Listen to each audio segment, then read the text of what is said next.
It was the summer of 2025. Everything had changed. ATV riders traveling along a trail in Walker Township, Pennsylvania, made a discovery that would finally end one of Schuylkill County's longest missing persons cases, human remains. Now, months later, investigators confirmed that they did belong to Jesse Lee Farber. His family finally had the answers they had waited nearly a decade to hear.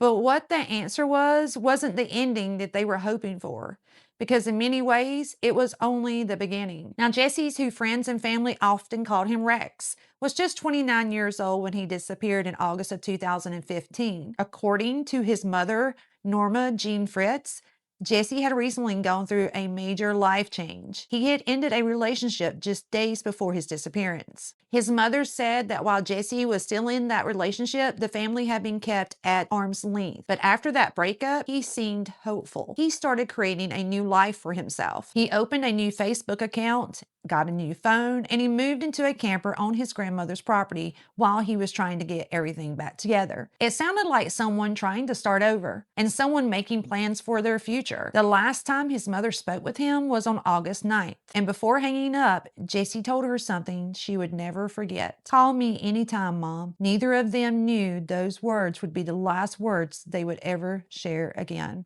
Now, after 2 days had passed, Jesse was gone. And according to his former girlfriend, Jesse called her and said he was being chased by a pack of coyotes somewhere around Sharp Mountain. Nearly 9 years later, loved ones and Jesse Farber's two children are still looking for answers to what happened. After he called me at 8:43 p.m., he was really upset, and the first thing he told me was to bring guns. He said that there was 10 to 11 coyotes after him, and that he was in a tree, and that his phone was going to die. I asked him where he was, and he said he was on the high school mountain back there. And then he switched it right away to the elementary school mountain, which is across town on that side. His then girlfriend, Rachel Carroll, says Jesse knew the area very well and shouldn't have thought twice about where he was. He finally decided on the high school mountain.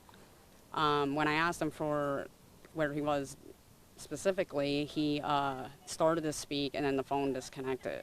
Carroll, along with others, immediately went searching for him. They reported Farber as a missing person when they had no success of finding him. And there's a lot of rumors about foul play, about money being owed, but there was never any direct evidence found on that. The police looked into that. I think it's possible that he could also fell into one of the many shafts. It's hard.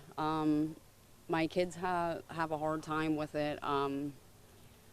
They're getting older now, and they're they expect answers as to what's going on, and it's hard to explain to them that there isn't anything. Several hours later, she reported him missing. Now, that's where things become important, because Pennsylvania State Police have confirmed that Jesse's phone did call his ex-girlfriend. However, they have also said they cannot verify what was actually said during that conversation. So that means that the story about the coyotes may have never been officially confirmed. It comes solely from the account of the person who received the call. It does simply mean that investigators have never been able to independently verify the contents of that final conversation. And for years, the mysterious phone call became one of the biggest questions surrounding Jesse's disappearance. As the months turned into years, his family refused to give up, and searches were organized. People hoped someone would remember seeing Jesse or know something that could explain what happened. But every year passed without answers. Then something happened that Jesse's mother has described as deeply personal. After nearly 8 years of searching, she said that she heard her son's voice. "Stop, Mom. Just stop." She said that she felt something inside her change. For the first time in years, she believed Jesse had found peace. So she stopped searching. She had no way of knowing that only a short time later, someone else would find him. That came on July 13th of 2025. ATV riders traveling a trail in Walker Township discovered human remains near the path. The discovery immediately launched an investigation. Months later, on October the 15th, Jesse's family received the call they had dreaded for almost 10 years. The remains belonged to Jesse. His mother later said that when she got the call, time stopped completely. Last summer, Newswatch 16 was there when state police and forensic investigators searched a remote part of Schuylkill County for the remains of Jesse Farber, who had gone missing from the area near Tamaqua 10 years before. Hunters on an ATV had discovered Jesse's skull. It was certainly not the news his mother, Norma Fritz, wanted to hear, but it was an answer she had longed for. An answer that has since only presented more questions. I just want the truth out there. I just want answers. I'm not accusing anybody of anything.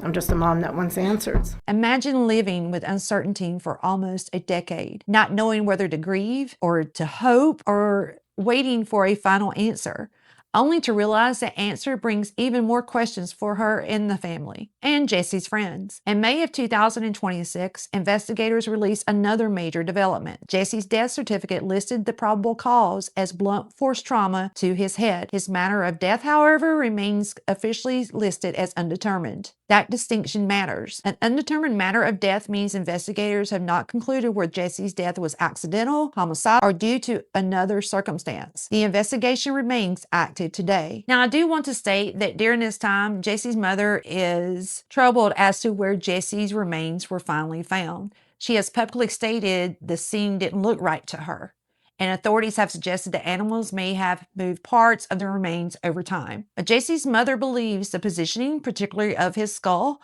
raises questions she cannot ignore. Those observations are her personal beliefs and have not yet been confirmed by investigators. But still, for a mother who spent 10 years searching for her son, it's understandable that why every detail matters. And sadly, another painful chapter followed. After Jesse's remains were identified, his family became the target of online harassment. Some strangers on social media began accusing family members of involvement in his disappearance. And according to Jesse's mother, some of her sons stopped using Facebook entirely because of the accusations. It's an unfortunate reminder that behind every true crime case is a real family that is trying to heal. And speculation may attract attention online, but it can also deepen the pain for people already living through unimaginable loss. Today, Pennsylvania State Police continue investigating Jesse Farber's death. And while one mystery has finally been answered where Jesse was, the biggest question remains: what happened to him? How did a 29-year-old man disappear after one final phone call? And who or what caused the blunt force trauma investigators documented? And was the coyote story connected to what happened that day? Or was it something else entirely? Until investigators find answers, Jesse's story remains unfinished. If you know anything about the disappearance or death of Jesse Lee Farber, investigators are asking that you contact the Pennsylvania State Police. Sometimes the smallest detail can become the missing piece that finally brings justice. Thank you for watching. I'm your host, Lisa. Please like, subscribe, and comment below. And until next time, stay safe, stay aware, and take care.